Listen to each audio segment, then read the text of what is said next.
Fish models have many advantages and subsequently are being increasingly used in the biomedical sciences, from development to drug discovery and toxicology studies. Behavior of fish models are similarly being increasingly used for environmental and biomedical research.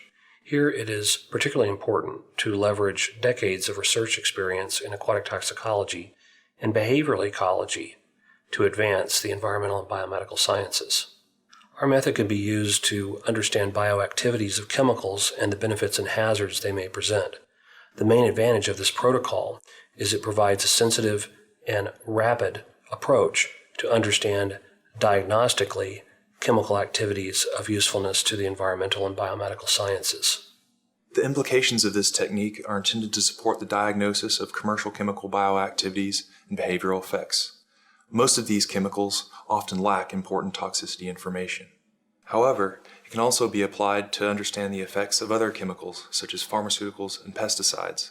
This aspect is important to consider, as comparative environmental pharmacology and toxicology data is often lacking for industrial compounds. In addition to measuring larval locomotor activity during altering light-dark photoperiods, this protocol can be used to measure larval photomotor responses, which effectively examine the magnitude of movement difference between light to dark and dark to light transitions.